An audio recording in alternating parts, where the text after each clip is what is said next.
Hello guys, welcome back to the channel. तो आज हम एक्सप्लेन करेंगे 1984 में रिलीज हुई मूवी स्वैन इन लव को। कहानी शुरू होती है और हम देखते हैं चार्ल्स स्वैन को। स्वैन पेरिस में रहने वाला एक अमीर जूइश है, लेकिन अमीर होने के बाद भी स्वैन ने अभी तक शादी नहीं की। और इसका एक कारण ये भी है कि स्वैन का अफेयर तो एक फैनी नाम की अमीर लड़की के साथ चल रहा है, लेकिन अब वो एक ओडिथ नाम की लड़की की तरफ काफ़ी ज़्यादा अट्रैक्ट हो चुका था। उस लड़की में सिर्फ एक ही बुराई है कि वो एक बुरी लड़की है जिसे अनजान लोगों के साथ घूमना काफ़ी अच्छा लगता है। इन सब के बाद हम देखते हैं कि स्वैन अब एक कॉन्सर्ट देखने अपने दोस्त वैरन के साथ एक कॉन्सर्ट हॉल में चला जाता है। यहाँ पर एक दूसरे से बातें करते समय स्वैन वैरन से कहता है कि अब मुझे फैनी कुछ ज़्यादा अच्छी नहीं लगती, जिसके साथ ही वो वैरन से ये भी कहता है कि क्या तुम आज शाम को ओडिथ को बैगटेल पार्क में लेकर आ सकते हो, क्योंकि मैं उससे मिलना चाहता हूँ। तो वैरन इस बात के लिए एग्री करता है, जिसके बाद स्वैन कॉन्सर्ट देखने हॉल में चला जाता है। यहाँ पर उसकी मुलाकात फैनी से होती है। हॉल में बैठे बाकी के लोग भी स्वैन को काफ़ी अच्छे से जानते थे, लेकिन यहाँ पर स्वैन के जूइश होने के कारण कुछ लोग उसे पसंद नहीं करते थे। कॉन्सर्ट हॉल में एक सैड म्यूजिक सुनने के बाद स्वैन को ओडिथ की याद आने लगती है और उसकी ऐसी हालत को देखकर हॉल में बैठी लड़कियां आपस में बातें करने लगती हैं कि स्वैन जैसा इंटेलिजेंट आदमी ओडिथ जैसी बुरी लड़की के पीछे इतना पागल क्यों है, जबकि ओडिथ को स्वैन में कोई इंटरेस्ट नहीं है। अब शाम को बैगटेल पार्क में स्वैन की ओडिथ से मुलाकात होती है, जिसके बाद स्वैन, ओडिथ और वैरन मिलकर एक साथ खाना खाने लगते हैं। खाना खाने के बाद स्वैन ओडिथ को छोड़ने उसके घर चला जाता है। रास्ते में वो दोनों एक दूसरे को किस भी करते हैं। ओडिथ के घर पर एक लड़की पहले से ही ओडिथ का इंतजार कर रही थी, जिसे देखकर ओडिथ स्वैन को अपने कमरे में भेज देती है। वो लड़की ओडिथ से कहती है कि मेरे पास तुम्हारे लिए एक ऑफर है। सोसाइटी की एक लेडी तुम्हारे साथ सोना चाहती है, जिसके बदले में वो तुम्हें तुम्हारी मुंह मांगी कीमत देगी। कमरे के अंदर खड़ा स्वैन ये सारी बातें सुन रहा था। ओडिथ इस ऑफर के लिए मना कर देती है और कमरे के अंदर आने के बाद ओडिथ स्वैन से कहती है कि देखा, मैंने तुम्हारे लिए इतना बड़ा ऑफर रिजेक्ट कर दिया।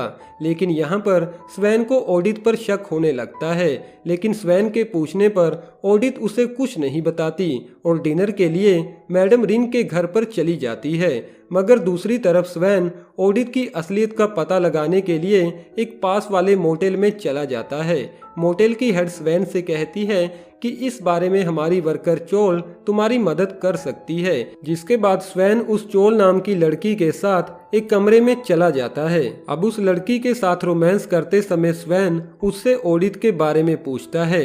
वो लड़की उसे बताती है कि यहाँ पर एक ओडिथ नाम की लड़की आती तो है, लेकिन मैं ये नहीं जानती कि वो वही ओडिथ है जिसे तुम जानते हो। ये सुनने के बाद स्वैन वापस अपने घर चला जाता है और वहीं ओडिथ के ख्यालों में खो जाता है।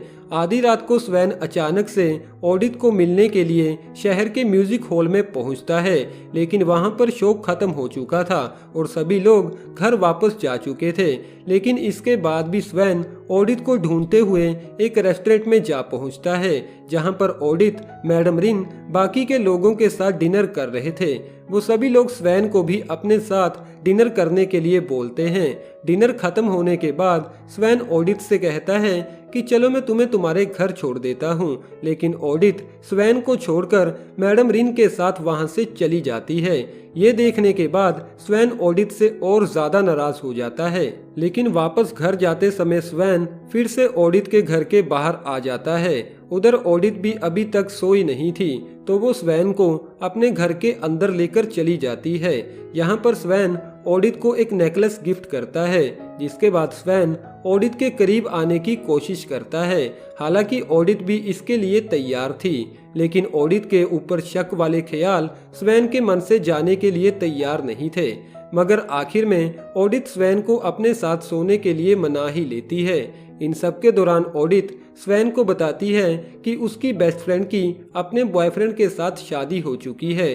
दरअसल ओडिथ भी अब स्वैन के साथ शादी करना चाहती थी। अब अगली सुबह वैरन स्वैन से मिलने उसके घर आता है। यहाँ पर स्वैन वैरन को बताता है कि ऑडिथ मुझसे बहुत प्यार करती है, जितना मैंने कभी सोचा भी नहीं था। लेकिन मुझे लगता है कि मैंने अपनी पूरी लाइफ को बर्बाद कर दिया, और वो भी उस लड़की के लिए जिसे अब मैं बिल्कुल भी पसंद नहीं करता। अब कुछ सालों बाद हम देखते हैं कि स्वैन और ऑडिथ की शादी हो चुकी थी और उनकी एक बेटी भी है। आगे हम देखते हैं कि स्वैन फैनी से मिलने उसके घर आता है। यहाँ पर फैनी स्वैन से पूछती है, क्या तुम इस बार दिसंबर में हमारे साथ इटली घूमने चलोगे? लेकिन स्वैन उसे कहता है कि मेरी हालत कुछ ठीक नहीं है, तो मैं तुम लोगों के साथ नहीं जा पाऊंगा। तो फैनी कहती है कि दिसंबर के लिए अभी 6 महीने पड़े हैं, तब तक तुम पूरी तरह से ठीक हो जाओगे। तभी स्वैन जवाब देते हुए कहता है कि ये कोई ऐसी वैसी बीमारी नहीं है, बल्कि ये तो एक जानलेवा बीमारी है। तो पता नहीं अब मेरे पास कितना समय बाकी है। जिसके बाद स्वैन वैरन के साथ शहर में घूमने के लिए चला जाता है। यहाँ पर वैरन स्वैन से उसकी बीमारी के बारे में पूछता है। मूवी के आखिर में हम ऑडिथ को देखते हैं, जिसे अब सब लोग मिसिस स्वैन कहकर बुलाते हैं। यानी कि स्वैन ने लोगों की परवाह ना करते हुए ऑडिथ को अपना लिया था। जहां पर हमारी ये मूवी खत्म हो जाती है। वेल दोस्तों, कैसी लगी आपको ये वाली मूवी? कमेंट बॉक्स द्वारा हमें अपना कीमती सुझाव जरूर दीजिएगा। और अभी तक वीडियो को लाइक न किया हो तो यार वीडियो को एक लाइक जरूर कर दें। और हाँ दोस्तों, आने वाली मूवीज के लिए आप हमारे चैनल को भी सब्सक्राइब कर लें, लेकिन साथ में आए बेल आइकन को दबाना ना भूलिएगा, जिससे कि आपको रेगुलर अपडेट्स मिलते रहेंगे। मैं मिलता हूँ आप सबसे फिर किसी नेक्स्ट वीडियो में। तब तक के लिए bye bye and take care.